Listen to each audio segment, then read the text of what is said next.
دوسرے بھی بانی شر کے ٹکڑے ہو گئے ازرق شامی کے جگر کے ٹکڑے، یوں کیے دوسرے بھی بانی شر کے ٹکڑے ہو گئے ازرق شامی کے جگر کے ٹکڑے۔ ایک درود بھیجیے محمد و آل محمد۔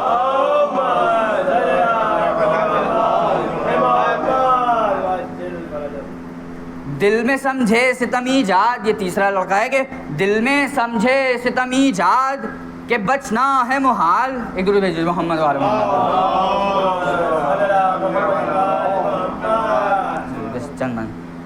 دل میں سمجھے ستم ایجاد کہ بچنا ہے محال، دست و پا کانپ گئے روک لی چہروں پر ڈھال، تھا بہت غیظ و غضب میں اسد اللہ کا لال، اور تیسرے ظالم میں خود سر کو دکھایا یہ جلال۔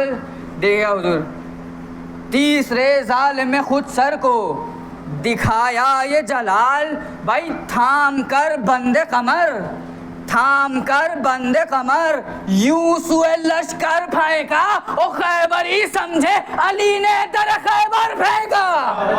تھام کر بند قمر، یوں سوئے لشکر پھینکا۔ بس حضور چوتھے لڑکے کو جو اس نے ہاتھ مارا، اس کے بعد زحمت تمام ہے کہ جناب قاسم نے چوتھے لڑکے کے سینے پہ اپنی تلوار کا قبضہ مارا تھا۔ اب اس کے بعد والا بند سماعت فرما لیجیے۔ بیت ہے کہ رن ہلا ہاتھ اسد نے دم ہیجا مارا، اور صدر بزاد پہ تلوار کا قبضہ مارا، ٹیک کر ہاتھ جھکا جانب قربوس ادھو، اور پشتے توسن پہ اگلنے لگا بزاد لہو۔ امام حسن کی شہادت کو ذہن نشین رکھتے ہوئے یہ بند سماعت فرمائیے گا، خصوصاً اس کی بیت۔ پشتے توسن پہ اگلنے لگا بزاد لہو، دست و پا اس ستم آرا کے ہوئے بے قابو، اور اب جو تلوار لگائی تو ہوا غل ہر سو۔ بس بیت ہے اور زحمت تمام ہے۔ اب جو تلوار لگائی تو ہوا غل ہر سو، بھائی خون اگلوا کے سزا ظلم کی دینے والے، مرحبا شیر عوض باپ کا لینے والے۔ خون اگلوا کے سزا ظلم کی دینے والے، مرحبا شیر عوض باپ کا لینے والے۔ درود ہے جی محمد و آل محمد۔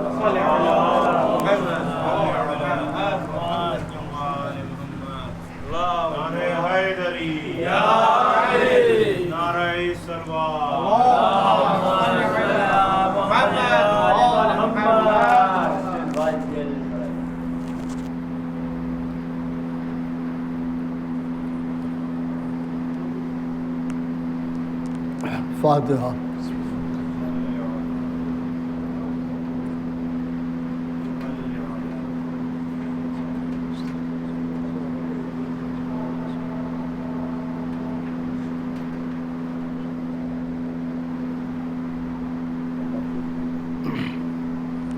اعوذ باللہ من الشیطان اللعین الرجیم، بسم اللہ الرحمن الرحیم، والحمد للہ رب العالمین، والصلاة والسلام علی اشرف الانبیاء والمرسلین، خاتم النبیین، سید الوصیین، محب الغرباء والفقراء والمساکین، رحمت للعالمین، رسول الثقلین، امام الحرمین، صاحب قاب قوسین، محبوب رب المشرقین والمغربین، جد الحسن والحسین، مولانا و مولا الثقلین ابی القاسم محمد صلی اللہ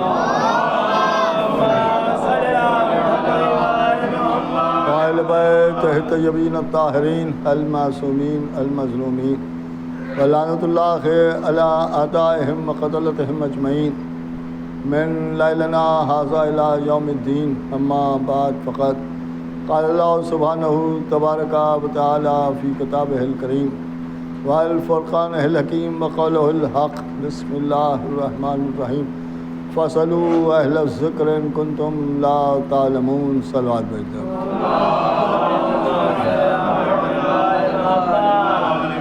مختصر سی آیہ کریمہ کہ سوال کرو اہل ذکر سے اگر تم نہیں جانتے۔ ابھی مجلس میں عرض کر رہا تھا کہ ملائکہ اہل ذکر میں نہیں ہے، اور رہ گئے انبیاء تو وہ بھی اہل ذکر میں نہیں۔ اور جہاں تک انسان کا معاملہ ہے تو انسان تو بالکل اہل ذکر میں ہو ہی نہیں سکتا، کیونکہ اسی سورہ میں آخر میں کہا جا رہا ہے، خداوند عالم ارشاد فرما رہا ہے کہ ہم نے تمہیں دنیا میں بھیجا تمہاری والدہ کے ذریعے سے، یعنی میں اپنی لفظوں میں اس کا ترجمہ آپ کے سامنے عرض کر رہا ہوں کہ میں نے تمہیں تمہاری والدہ کے ذریعے سے جب دنیا میں بھیجا تو تم کچھ نہیں جانتے تھے، کسی شے کے بارے میں نہیں جانتے تھے۔ تو اللہ انسان کے لیے کہہ رہا ہے کہ انسان جب دنیا میں آیا تو لا تعلمون تھا۔ اس کا مطلب ہی یہ ہے کہ جو انسان ہے وہ نہ جاننے والا ہے، اور جو نہ جاننے والا ہے وہی انسان ہے۔ تو یہ بھی طے ہو گیا کہ انسانوں میں کوئی ایسا نہیں ہو سکتا کہ جسے اہل ذکر کہا جا سکے۔ اب یہ بھی ایک غور طلب ہے کہ اسی میں دو جملے اور خداوند عالم نے ارشاد فرمائے کہ تم کچھ نہیں جانتے تھے کسی شے کے بارے میں، لیکن ہم نے تمہاری آنکھوں کو خلق کیا، ہم نے تمہارے کان بنائے اور ہم نے تمہارا دل بنایا۔ ان تین چیزوں کا تذکرہ ہے کہ آنکھیں بنائیں، کان بنائے اور دل بنایا۔ اب سوال یہ پیدا ہوتا ہے کہ ایک جاہل کو انسان بنایا یا انسان کو جاہل بنایا اور اس کے بعد آنکھیں بھی دیں، کان بھی دیے اور دل بھی دیا۔ یہ اللہ ان تین چیزوں کا تذکرہ کر رہا ہے۔ تو پروردگار تو نے انسان کو خلق ہی کیوں کیا؟ جب پوچھا کیوں خلق کیا تو اس نے آواز دی کہ ہم نے اس لیے خلق کیا کہ یہ ہماری عبادت کریں۔ ما خلقت الجن والانس الا لیعبدون، ہم نے انسان کو اور جنوں کو عبادت کرنے کے لیے خلق کیا۔ جب انسان کو عبادت کرنے کے لیے خلق کیا تو انسان کو کیسا بنایا؟ کہ لا تعلمون بنایا، جو نہ جاننے والا تھا، لیکن ہاں اسے آنکھیں بھی دی ہیں، کان بھی دیے ہیں اور دل بھی دیا ہے۔ اس کا مطلب یہ ہے کہ اس کی خلقت کی غرض عبادت پروردگار ہے، اللہ کی عبادت کے لیے یہ دنیا میں آیا ہے۔ کون؟ کا جو لا تعلمون ہے، جو آنکھیں بھی رکھتا ہے، کان بھی رکھتا ہے، دل بھی رکھتا ہے۔ تو جب عبادت کے لیے آیا ہے اور یہ تین چیزیں لے کے آیا ہے تو اس کا مقصد ہی یہ ہے کہ آنکھیں دی ہیں تو اس کا عمل ایسا ہو کہ دیکھے تو عبادت ہو، سنے تو عبادت ہو، دل میں دھڑکن بن جائے تو عبادت ہو۔ تو یہ چیزیں جو اللہ نے دی ہیں تو انسان کو جب عبادت ہی کے لیے بنایا ہے تو یہ چیزیں بھی عبادت ہی کے لیے دی ہیں۔ اب اس عبادت کو تلاش کیجئے کہ جس سے ان تینوں چیزوں کا مقصد پورا ہو جائے۔ یہ اسی وقت ممکن ہے کہ جب آپ در اہل بیت سے وابستہ ہو جائیں، اس لیے کہ یہیں وہ ذات ملے گی کہ جسے دیکھو تو دیکھنا عبادت ہے، جس کا ذکر سنو تو سننا عبادت ہو جائے، جس کی محبت کو دل میں بسا لو تو دل کی بھی عبادت ہو جائے۔ ایک صلوات پڑھیں محمد۔ لیکن عزیزان محترم، یہ آپ کے سامنے بس ایک بات اور عرض کر دوں کہ خداوند عالم نے اہل ذکر بنا کے کائنات میں اگر بھیجا ہے تو وہ آل محمد ہیں، اور آل محمد ہی کو اہل ذکر کہا گیا۔ انبیاء کے تذکرے میں ابھی میں آپ کے سامنے جناب موسیٰ کا تذکرہ کر رہا تھا۔ ایک عجیب و غریب چیز میں نے دیکھی تفسیر نور الثقلین میں کہ جناب موسیٰ جب دریائے نیل کی طرف جا رہے ہیں تو پیچھے پیچھے فرعون آ رہا ہے، یہ سب آپ کا سنا ہوا ہے۔ موسیٰ دریائے نیل سے نکل گئے اور فرعون دریائے نیل میں ڈوب گیا، اور جب ڈوبا تو کہنے لگا وَأَنَا مِنَ الْمُسْلِمِينَ، میں مسلمان ہو گیا یا مسلمانوں میں ہو گیا۔ آپ نے غور کیا کہ اس کا مطلب یہ ہے کہ کافر رہ کے نہیں ڈوبا ہے، مسلمان ہو کے ڈوبا ہے، اس لیے کہ اعلان کر رہا ہے کہ میں مسلمان ہو گیا۔ الحمدللہ اس نے یہ نہیں کہا کہ میں موسیٰ کا شیعہ ہو گیا۔ نہیں غور کیا آپ نے؟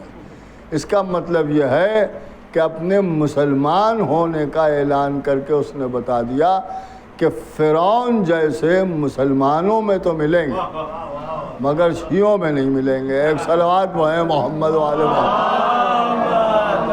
یہی کہہ رہا ہے کہ میں مسلمان ہو گیا، دیکھیے اپنے اسلام کا اعلان کر رہا ہے۔ اللہ نے کہا کہ نہیں تجھے ڈوبنا ہے، وہ کہہ رہا ہے میں نے کلمہ پڑھ لیا، مسلمان ہو گیا۔ یہاں پر ایک واقعہ عجیب و غریب ہے، روایت میں ہے کہ جبریل نے کیچڑ اٹھائی، یعنی دریا کی مٹی اٹھائی اور فرعون کے منہ پر یہ کہہ کے ماری کہ عذاب الہی کو دیکھ کے اب ایمان لایا ہے جو تجھے ہرگز ہرگز فائدہ نہیں پہنچائے گا، اور اس کے بعد فرعون ڈوب گیا۔ یہ واقعہ تفسیر سے لکھا۔ اب اس کے بعد اسی آیت کے سلسلے میں ایک تفسیر اور سامنے آئی جس میں چھٹے امام نے ارشاد فرمایا کہ امام ارشاد فرما رہے ہیں کہ اللہ نے جبریل کو رسول اللہ پر نازل کیا اور رسول کے پاس آتے تھے اور آسمانی آیتوں کو پہنچاتے تھے، لیکن جب آتے تھے تو مضمحل معلوم ہوتے تھے، پریشان لگتے تھے۔ اور اس کے بعد ایک دن جب وہ آئے تو یہ آیت لے کے آئے کہ جس میں خداوند عالم نے ارشاد فرمایا کہ جو ہمارے عذاب کو دیکھ کے ایمان لاتے ہیں ان کو ان کا ایمان فائدہ نہیں پہنچائے گا۔ جب یہ آیت لے کے آئے تو بہت خوش آئے۔ جب خوش آئے تو رسول اللہ نے سوال کیا کہ جبریل کیا بات ہے، جب آتے تھے تو پریشان رہتے تھے، آج بہت خوشی خوشی آئے ہو، ایسا کیا ہو گیا؟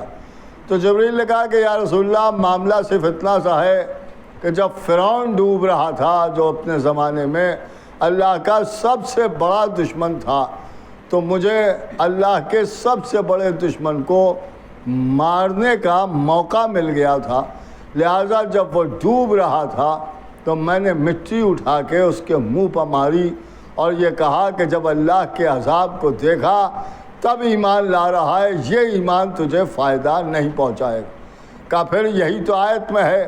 کہا یا رسول اللہ آپ نے سچ فرمایا، لیکن معاملہ یہ ہے کہ ہم نے جب اسے مارا تو اللہ کے حکم کے بغیر مارا، یہ عمل میں نے اپنی طرف سے کیا تھا، اور جب میں نے اپنی طرف سے کیا تھا تو اس دن سے میں یہ سوچ سوچ کے پریشان تھا کہ اللہ کا حکم نہیں تھا، ایسا نہ ہو کہ اس میں اللہ کی رضا نہ ہو اور اللہ ہم سے سوال کرے کہ میری رضا کے بغیر تو نے کیسے فرعون کو مارا۔ تو ہم پریشان رہتے تھے، لیکن اللہ نے جب میرے ہی جملوں کو آیت کی شکل میں نازل کیا تب ہمیں اطمینان ہو گیا کہ اس کے آیت بن جانے سے اللہ کی رضا ثابت ہو گئی ہمارے عمل میں۔ دیکھیے ہمارے عمل میں اگر اللہ اس عمل سے راضی نہ ہوتا تو اللہ ہمارے جملوں کو آیت نہ بناتا، لہذا اب ہمیں اطمینان ہو گیا کہ جو ہم نے کیا ہے وہ اللہ کی مرضی سے کیا ہے، اپنی مرضی سے نہیں کیا ہے۔ دیکھیے اپنی مرضی سے نہیں کیا ہے، اللہ کے حکم کے بغیر فرعون کو مارا، لیکن جب آیت نازل ہوئی تب سمجھ میں آیا کہ اللہ کی بھی مرضی یہی تھی۔ بس یہی جواب جناب مختار کے سلسلے میں عرض ہے کہ جو لوگ کہتے ہیں کہ صاحب امام راضی نہیں تھے اور امام کی مرضی نہیں تھی اور اپنی طرف سے تلوار چلا رہے تھے، تو بھیا ویسے ہی معاملہ ہے کہ جیسے جبریل نے اللہ کے دشمن کو مارا، اپنی طرف سے اللہ کی مرضی ظاہر نہیں ہوئی تھی، لیکن بعد میں آیت نے ظاہر ہو کے اللہ کی مرضی کو ثابت کر دیا۔ ویسے ہی اگر برائے نام یہ مان لیا جائے کہ مختار کو اجازت نہیں دی تھی، مختار اپنی طرف سے جنگ کر رہے تھے، انتقام لے رہے تھے، تو بعد میں جناب سید سجاد کا مسکرانا اس بات کی دلیل ہے کہ مختار کے عمل میں امام کی رضا شامل تھی۔ ایک صلوات وہ ہے محمد، ایک اور صلوات بھیجتے ہیں محمد۔ امام کی رضا شامل تھی، اگر رضا امام شامل نہ ہوتی تو امام کیسے مسکراتے؟ لیکن امام نے مسکرا کے بتایا کہ مختار جو تم عمل کر رہے ہو وہ ہمارا پسندیدہ ہے، اور شاید یہی وجہ ہے کہ امام نے جناب مختار سے اپنی تمنا کا بھی اظہار کیا کہ مختار یہ بتاؤ سب کو تو مارا اور ملا کو بھی مارا۔ ہاں عزیزوں، اور ملا وہ ظالم ہے کہ جس کے لیے امام نے ارشاد فرمایا کہ اسے بھی قتل کیا گیا۔ ہاں عزیزان محترم کیوں نہ ہو، اس لیے کہ ننھے سے علی اصغر کو حرملہ نے تیر مارا۔ بس عزیزوں پہنچ چکا، آج کی وہ تاریخ ہے کہ جب دو معصوموں کا غم ہے۔ ابھی آپ امام حسن علیہ السلام کا تابوت اٹھائیں گے۔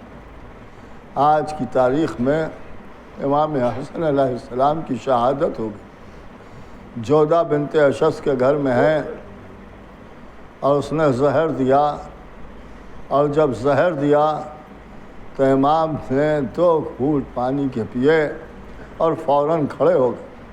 اس نے پوچھا کہ آقا کہاں چلے؟ امام نے اس کے چہرے کو دیکھا اور اس کے بعد ارشاد فرمایا کہ ارے تو نے مجھے زہر دے دیا، یہ بتا کہ میں نے تیرا کیا بگاڑا تھا۔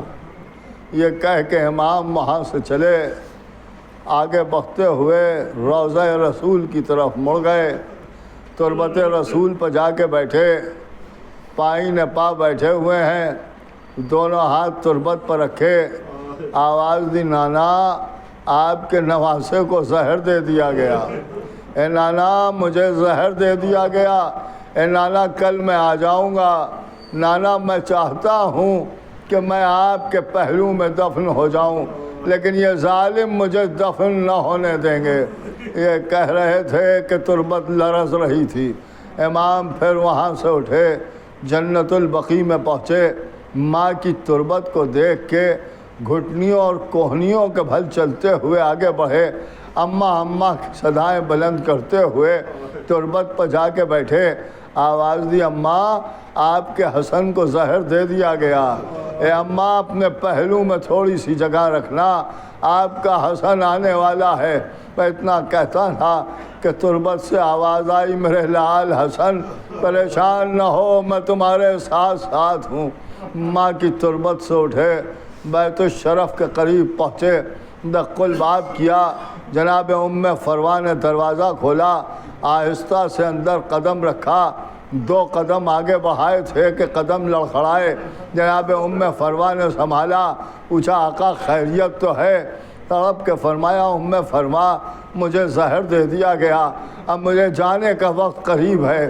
آہستہ سے لے جا کے بستر پر لٹایا، آواز دی امام حسن نے کہ میرے قاسم تم کہاں ہو؟ ننھے سے قاسم تیزی سے آئے، باپ کے پہلو میں آ کے بیٹھے، امام نے ایک تعویذ نکالا، بازو پہ باندھا اور فرمایا میرے لال جب مصیبت سخت ہو تو اسے کھول کے پڑھ لینا، جو اس میں لکھا ہو اس پر عمل کرنا۔ پھر آواز دی میرے حسین کو بلاؤ، امام حسین قریب آئے، آگے پہلو میں بیٹھے، امام حسن نے وصیتیں کرنا شروع کی، وصیت کرتے کرتے فرمایا اے حسین خدا حافظ، یہ کہنا تھا کہ جگر کے 72 ٹکڑے تشت میں گرے۔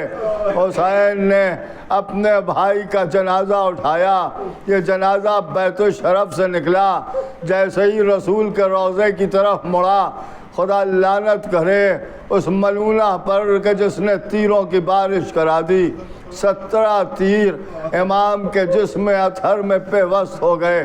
یہ پہلا جنازہ تھا جو گھر سے باہر نکل کے پھر واپس گھر میں گیا۔ اب حسین جنازے کو لیے بیٹھے ہوئے ہیں، آہستہ آہستہ حسین روتے ہوئے یہ عمل انجام دے رہے ہیں کہ تیروں کو جنازے سے نکالا جا رہا ہے۔ مڑ کے دیکھا تو عباس کھڑے رو رہے ہیں، آگے بڑھ کے پوچھا عباس کیا بات ہے؟ کاکا عباس کی زندگی سے کیا فائدہ جب عباس کی زندگی میں بھائی کے جنازے پر تیر پڑ گئے اور تیروں کی بارش ہو گئی۔ حسین نے گلے لگا لیا، میں کہوں گا آقا یہاں خالی 17 تیر دیکھے تو آپ بے چین ہو گئے، ارے کربلا میں اس وقت دیکھتے تو کیا عالم ہوتا جب شمر کا خنجر چل رہا تھا، حسین کا گلا کٹ رہا تھا، عرض کربلا ہل رہی تھی۔ واہ حسینہ والیا عالم الذین ظلم من ظلم۔ امام حسن ہم سے جدا ہو گئے،